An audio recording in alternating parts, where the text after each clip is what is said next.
प्रियजन हो, कसे आहात? तुम्ही ठीक आहात ना? आनंदी आहात का? तुम्ही विचारत आहात का?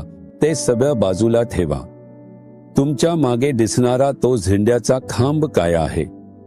ही गल्फ देशांपैकी ओमान ही देश आहे आणि मस्कत हे तिथलं एक मोठं शहर आहे. याच शहरात त्यांनी हा उंच झेंड्याचा खांब उभारला आहे आणि त्यावर त्यांनी आपला राष्ट्रीय झेंडा फडकवला आहे. गल्फ देशांमध्ये बरेच देश आहे.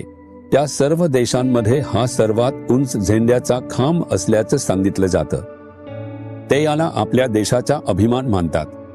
प्रत्येक देशाचा स्वतःचा झेंडा असतो, बरोबर ना? आपण त्याचा आदर केला पाहिजे.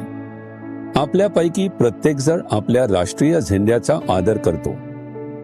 याचा अर्थ देशाचा स्वतःचा आदर करणे असा होतो. त्याच वेळी प्रभू देखील आपल्यासाठी एक झेंडा उभारतील.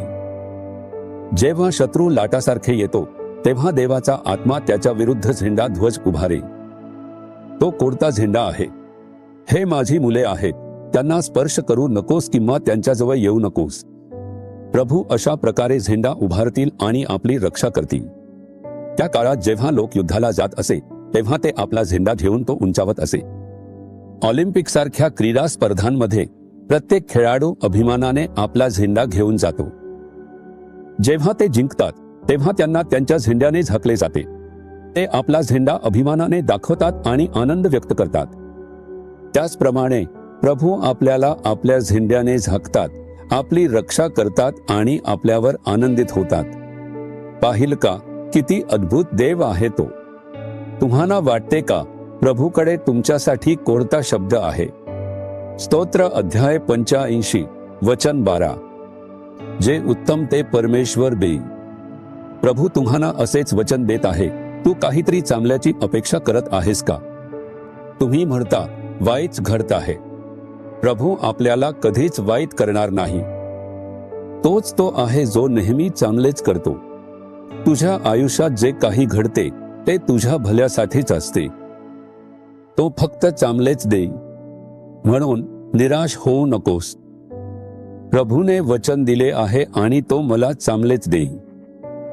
माझं काम असो, लग्नाची गोष्ट असो, व्यवसाय, घर किंवा सेवा असो, काहीही असो, प्रभू मला फक्त चांगलेच देईल. त्याने तसे वचन दिले आहे. तो चांगला आहे आणि माझ्यावर चांगुलपणा करतो. माझ्यासाठी चांगल्या गोष्टी द्याव्यात म्हणून त्याने स्वतःला क्रूसावर बलिदान दिले. मग तो माझ्याशी वाईट कसा करेल? वाईट करणारा सैतान आहे. पण सैतान जे वाईट आणतो ते प्रभू चांगल्यात बदलतो. तुम्ही यावर विश्वास ठेवता का? मग म्हणा, प्रभू तू नेहमीच माझ्यासाठी चांगले करशील. या गोष्टीतही तू काहीतरी चांगले ठेवले आहेस. माझ्यासाठी चांगले दिल्याबद्दल तुझे आभार. मी येशूच्या नावाने प्रार्थना करतो. आमेन, आमेन. जीसस रिडीम्ड मराठी ह्या YouTube चॅनेलला सबस्क्राईब करा.